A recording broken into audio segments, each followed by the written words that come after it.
अस्सलामु अलैकुम वरहमतुल्लाहि वबरकात। रडार न्यूज़ में खुश आमदीद। मैं हूं आपका होस्ट कासिम। उम्मीद है आप सब खैरियत के साथ होंगे। हमारा आज का टॉपिक और मौजू महमद वाक़े की हकीकत। या अय्युहल्लज़ीना आमनू इन जाअकुम फासिकुम बिनबइन फतबय्यनु अन तुसीबू कौमम बिजहालतिन फतुस्बिहू अला मा फ़अलतुम नादिमीन। ए लोगो जो ईमान लाए हो, अगर कोई फासिक तुम्हारे पास कोई खबर लेकर आए तो तहकीक कर लिया करो, कहीं तुम किसी गिरोह को लाइल्मी में नुकसान ना पहुंचा दो, फिर जो कुछ तुमने किया हो इस पर पेशेमान हो जाओ। सूरतुल हुजरात आयत नंबर 6।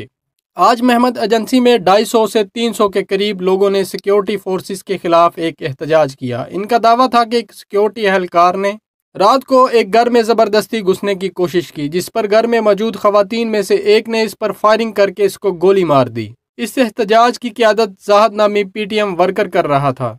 इत्तलात के मुताबिक रात के वक्त खुज़ैबा नामी खतून ने अपने 15 साला बेटे को आवाज़ दी कि कोई मुसलसल दरवाज़ा बजा रहा है। उस्मान के मुताबिक इस वक्त घर में सिर्फ खवातीन थीं।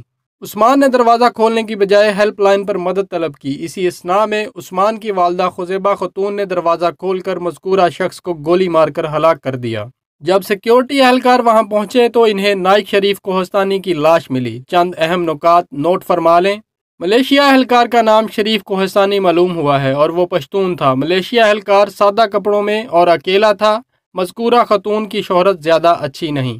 इत्तलात ये भी हैं कि 1 साल कबल भी यही एहलकार इसी एरिया में सादा कपड़ों में मशकूक अंदाज में इसी घर के करीब फिरते हुए मुकामियों के हाथों पकड़ा गया था, लेकिन फिर वो मामला ख़त्म हो गया। साफ पता चलता है कि हलाक होने वाला एहलकार अपनी ज़ाती हैसियत में आया था। फौज के आला एहलकार और असिस्टेंट कमिश्नर मुजाहिरीन से मिले और बातचीत से पुरअमन अंदाज में तमाम मामला तय पा गए। मुजाहिरीन ने दौरान एहतजाज एक दिलचस्प इंकशाफ किया कि हमें ब्रिगेडियर साहब ने खबरदार कर रखा है कि पाक फौज को बदनाम करने के लिए लोग फौज की वर्दियां पहनकर रात को तुम्हारे घरों में आ सकते हैं। अगर ऐसा हुआ तो या हमें बुला लो या फिर खुद इनको कत्ल कर देना। ये अलबत्ता एक नीम फौजी एहलकार ही था, लेकिन जिस तरह की हदायत जारी की गई थी, अगर वो खतून इसको कत्ल ना भी करती तो खुद फौज भी इसको पकड़ती और सजा देती। शायद इस वाक़े पर मजीद तहकीक और मजीद इंकशाफात सामने आए। PTM इस वाक़े को भी कैश करने की कोशिश कर रही है। इस वाक़े को जवाज बनाकर महमद एजेंसी में भी अपने पांव जमाना चाहती है।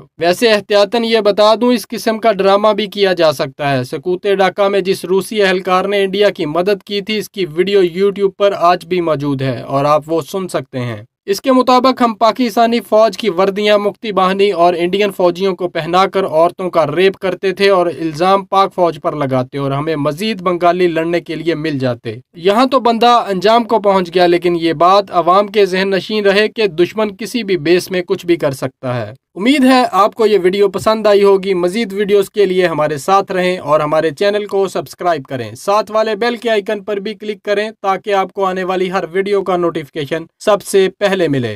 Thanks for watching radar news. Pakistan जिंदाबाद। अफवाज पाकिस्तान पाइंदाबाद।